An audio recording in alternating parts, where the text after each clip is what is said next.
Kalagitnaan ng gabi, isang tawag ang nagpamulat sa mga matang ito. Isang tawag mula sa iyo galing sa telepono. Marahan mo binigkas yung mga salitang mahal. Ayoko na. Mahal, patawad. Pero kung maaari lang, maghanap ka na ng iba. Pagkatapos nun, nag-house mo na binagsak yung telepono. Wala kang narinig sa akin. Sabi kasi ng iba, kapag mahal mo daw talaga, marapat mong patawan ng respeto, anuman ng desisyon niya. Pero sabi naman ng iba, kapag mahal mo daw talaga, dapat mong ipaglaban. Ang gulo. Sobrang gulo. Hindi ko na makita yung tamang anggulo. Niyanig mo yung matimasay kong gabi, namatay na yung mga sindi.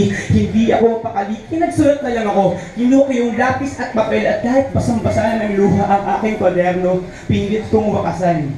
Kasi kung naaya mo kong ayawan, alam kong mas kaya ko kong tuldukan. Kinabukasan. Pag-iising ko, patay na pala ako. Yung tipo na ito ko sa sarili kong bagsak. Walang paghinga, walang pagkurap. Di ba mukhang tanga? Paano pag-gising kung patay ka na pala pero hindi? Mas lalo kong naintindihan. Mas lalo kong naintindihan yung lalim sa liham na gusto mong iparating. Mas lalo kong natutunag maghanda. Kung may trahedya man darating, mas lalo kong naintindihan na hindi ba dapat tayo magpakulong sa pangyarihan ng tagal at higpit ng inyong pinagsamahan dahil hindi magtatagal ay hihigpit ang mga lupit na misay nagdalo sa iyo papunta sa kanya ay siyang papatay sa iyo kapag siya'y lumayo na.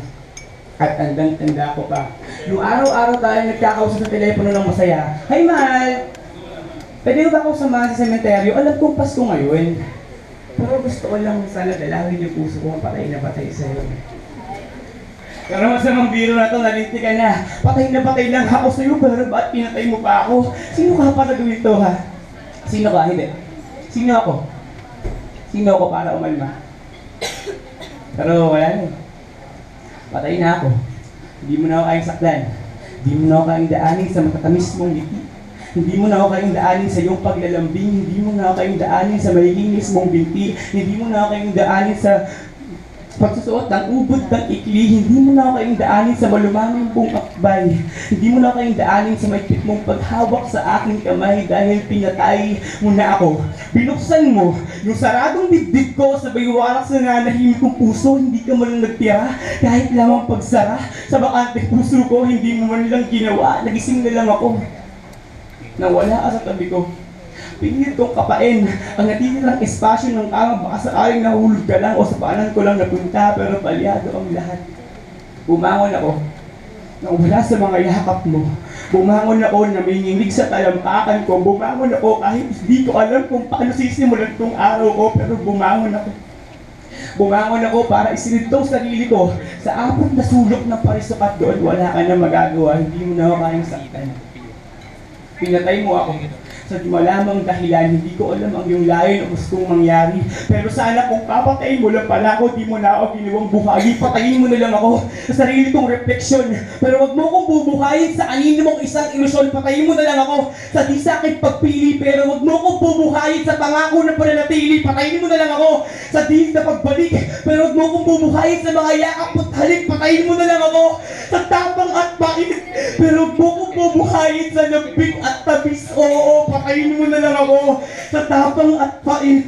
Pero wag mo kong bubuhayin sa lambing at tamis kasi minsan ang sumakit ang mumunting mga ngipin na to. Nagpapaalala lang na kahit wala ang pinakamatamis na bagay sa buong mundo ay magdulot ng sakit. Pero huwag ka mag-alala. Bago ko isipin sarili ko, sa apat na sulit ng parisukat, mag-iiwan ako ng kape at biskwit. Baka sakaling dumalaw ka, ihahanda ko para di ka mainit. Pero wala na akong pakialam sa iyong pagbisita. Wala na akong pakialam dyan sa abuloy mo. Ang puso ko, nilalumukos mo ay kailanman hindi na magagamit ang sarili mong mga kamay at kahit umiyak ka pa at maglulupasay. Maraming saysay. Wala na yung dating tayo. Wala na yung isang babasaging baso ngayon. Nagkaroon na lang tayong pera pero sumubog sa kanto na kung nakakakan man ay tsak na baro at magdurubo sa sakit. Pero malabo nang mangyari yun kasi patay na ako. Condolence. Yun sa puso kong patay na patay sa'yo. Condolence. Dahil namatayan ka ng taong nagmamahal sa'yo. Condolence. Kasi namatayan ka ng taong tunay na nagmamahal sa'yo. Condolence. Kasi wala na ako. Sa gitnaan ng gabi, Isang tawag ang nagpamulat sa aking mga mata, isang tawag mula sa iyo galing sa telepono. Wala kang mobiligtas, yung mga salitang mahal. Pwede pa ba? Mahal, pwede pa ba? Isa na lang yung sinabi ko, patawad. Pero hayaan mo na akong manahimik. Patay na to. Salamat po, mabuhay po ang Sen.